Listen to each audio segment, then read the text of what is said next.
Hi friends, good morning to everyone. మనం ముందు క్లాసులో ధాతు గురించి చర్చించుకున్నాం. అంటే ధాతు అంటే ఎన్ని భాగాలుగా ఉంటుంది, అసలు ఏంటి అవి, వాటి గురించి ఎలా ఐడెంటిఫై చేయొచ్చు, వీటి గురించి మనం విందాం. ఇప్పుడు విధి టాపిక్ వెళ్దాం. సో విధి, సో ఇంగ్లీష్ లో అయితే దీనిని ఇంపెరిటివ్ అంటారు. ఇంపెరిటివ్ విధి. ఈ విధిలో మనకి ఎదుటి వాళ్ళతో ఎలా మాట్లాడాలి, అంటే చిన్న వాళ్ళతో ఎలా మాట్లాడాలి, పెద్ద వాళ్ళతో ఎలా మాట్లాడాలి, ఫ్రెండ్స్ తోటి ఎలా మాట్లాడాలనేది ఇప్పుడు మనం విందాం. ఈ విధిలో మనకి ముఖ్యంగా ఎదుటి వాళ్ళు అనగానే మనకి సర్వనామ్. సో మీ అందరికీ తెలిసే ఉంటుంది సర్వనామ్ అంటే ఏంటి. సో ఇంగ్లీష్ లో అయితే సర్వనామ్ ని ప్రొనౌన్ అంటారు. ప్రొనౌన్ అంటే ఇన్స్టెడ్ ఆఫ్ నౌన్, అంటే నామవాచకములకు బదులుగా వాడతాం. హిందీలో అనుకోండి సర్వనామ్ అంటే సంజ్ఞా కి బదలే ఆనే వాలే శబ్దం కో సర్వనామ్ कहते हैं. అంటే నామవాచకములకు బదులుగా వాడతాం, అంటే నామవాచకానికి వాటి. ఇంకా ఉదాహరణలు చాలా ఉంటాయి దీనికి. సర్వనామ్ అంటే ఉదాహరణలు చాలా ఉంటాయి. అంటే మనం పేరుకో బదులుగా వాడతాం. అందులో మనకి సెకండ్ పర్సన్ తు, తుమ్, ఆప్, ఈ మూడు మనకి విధి సంబంధించి ఉంటుంది. తు, తుమ్, ఆప్. ముందు క్లాసులో నేను చెప్పున్నాను మీకు తు అనేది ఏ విధంగా యూజ్ చేయాలి, ఎవరెవరితో యూజ్ చేయొచ్చు. తుమ్ అనేది ఓకేనా ఫ్రెండ్స్ తోటి యూజ్ చేయాలి. ఆప్ అనేది కొంచెం మర్యాద పూర్వకంగా అఫీషియల్ తో వాళ్ళతో మాట్లాడేటప్పుడు మనం ఆప్ అనేది యూజ్ చేస్తామని ముందు క్లాస్ లో చెప్పుకున్నాను, మీరు చూడండి. ఇప్పుడు తు కర్త ప్లేస్ లో, అంటే ఇప్పుడు మనం తు గురించి చర్చించుకుందాం. తు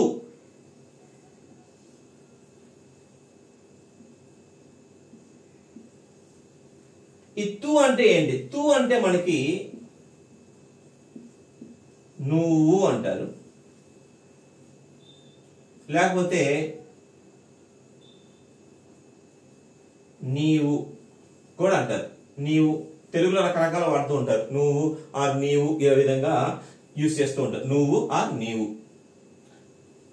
మనం ఈ తు అనేది ఎవరితో మాట్లాడతాం ముఖ్యంగా అంటే మాక్సిమం చిన్న పిల్లలతో యూజ్ చేస్తాం.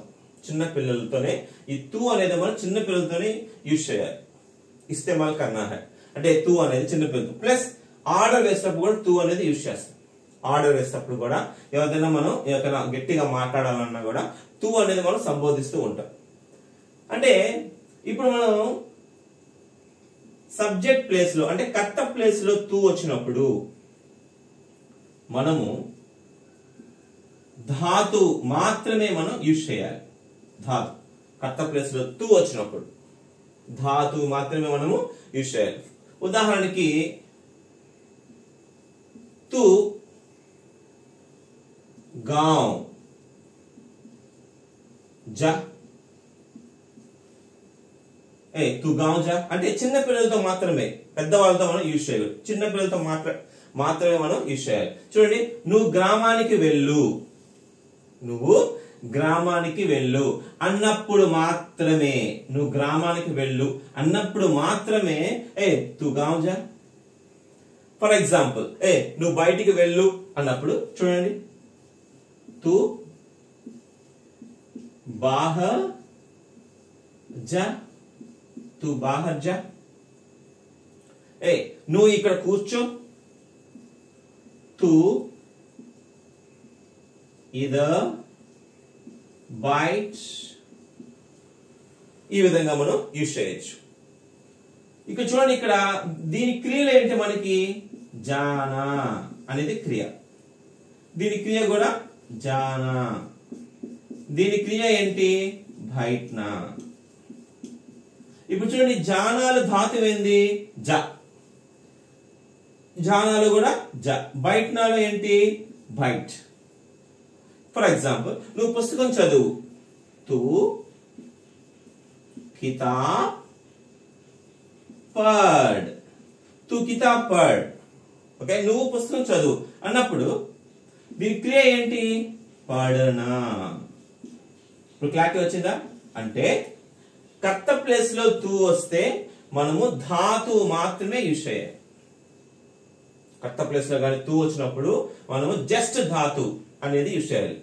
హిందీలో చూడండి, जब कर्ता के स्थान पर तू आने से तब हमें धातु ही लिखना है. सिर्फ हमें धातु ही लिखना है. कर्ता के स्थान पर क्या आना है జస్ట్ అంటే ఉదాహరణ చూడండి, ఇక్కడ వెళ్ళు అని చెప్పడానికి ధాతువులే వాడతారు. నువ్వు వెళ్ళు, నువ్వు తిను, నువ్వు నిద్రపో, ఓకే, నువ్వు సినిమా చూడు, ఓకే, నువ్వు గ్రామానికి వెళ్ళు, ఈ విధంగా, ఓకే, నువ్వు బస్సులో కూర్చో, ఈ విధంగా మనము ఓకేనా కూర్చో, వెళ్ళు, తిను అన్నప్పుడు మీరు ధాతువు మాత్రమే యూజ్ చేయాలి. అంటే క్రియలు అనేది మీరు బాగా నేర్చుకోవాలి. ముందు క్లాసులో క్రియలు లిస్ట్ ఇస్తాను, ఆ క్రియలన్నీ మీరు జాగ్రత్తగా నేర్చుకుంటే మీరు తూ వచ్చేటప్పుడు అంటే ఏంది, వెళ్ళు, తిను, ఉండు, ఓకే, ఇటువంటి వాటికే మనం ధాతు అనేది యూజ్ చేయాలి.